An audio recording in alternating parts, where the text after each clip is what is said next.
පූස් අපේ ගෙදර ඉන්නවා පූස් පැටියෙක්. එයාගේ අම්මම තමයි අපේ ගෙදරට බාර දීලා ගියේ. එයා හරි හොඳයි. දැන් එනවාට අල්ලපු ගෙදර යාළු නංගියෙක් ඉන්නවා. එයා එක්ක තමයි ගොඩාක් සෙල්ලම් කරන්නේ. ආවම එන දැන් ආඩම්බරයි. ළඟට යන්නත් බෑ. ළඟට යන්න බෑ කියන්නේ අල්ලනවා කියලා. දුවනවා අල්ලනවා කියලා.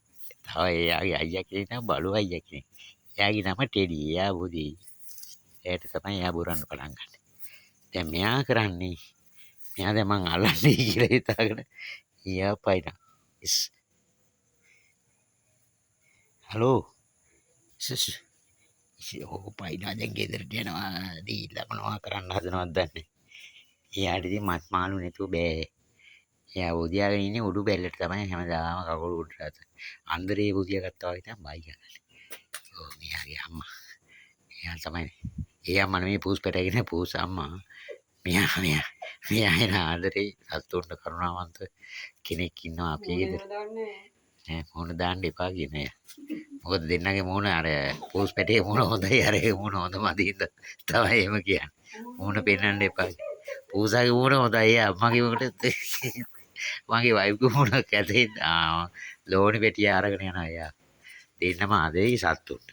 සතුට අත තියන්නෙත් නෑ. දැන් ඇවිල්ලා එයාත් මූණ වහන. මොකද එයාගෙත් ඇවිල්ලා ලොරි මූණක් තියෙන්නේ. පූස් පැටිය මූණ ඊට වැඩිය හොඳයි. බලන්නකො මෙයා බුදියා ගත්ත වෙලාවක මම ඒ ෆොටෝ එක වීඩියෝ එකක් කරන්නම්. නෑ කියනවා එයා. හැම වෙලාවෙම කන්න දුන්නත් නෑ කියනවා. අද තමයි යට කුකුල් මස් එහෙම නැත්තේ අද ගෙදර ඉන්න. රොසමුණ. ඕ මොරුවට දලේ මේ වගේ. ඇවිල්ලා ඒ අර ගා පිටි ඉන්නේ සත්තු ඇවිල්ලා අල්ලන්නම තමයි බලන්නේ. එයා පව් කරනවා අපි කන්න දෙනවා. පින් කරන්න කියලා සාලු කියනවා ඉතින් වෙලාවල අත් දෙක තියලා. රොසමුණ. කෝ දැන් ඇති නේද? මේක යවමු YouTube එකේ ඊට පෙන්නමු. බලන්න අක්කගේ මොනද එයාගේ මොනද ලස්සන. එයාගේ මොනද ඒ වයිෆ්ගේ මොනද ලස්සන කියලා. පෙන්නන්නේ එයා ලස්සන වැඩියෙන්.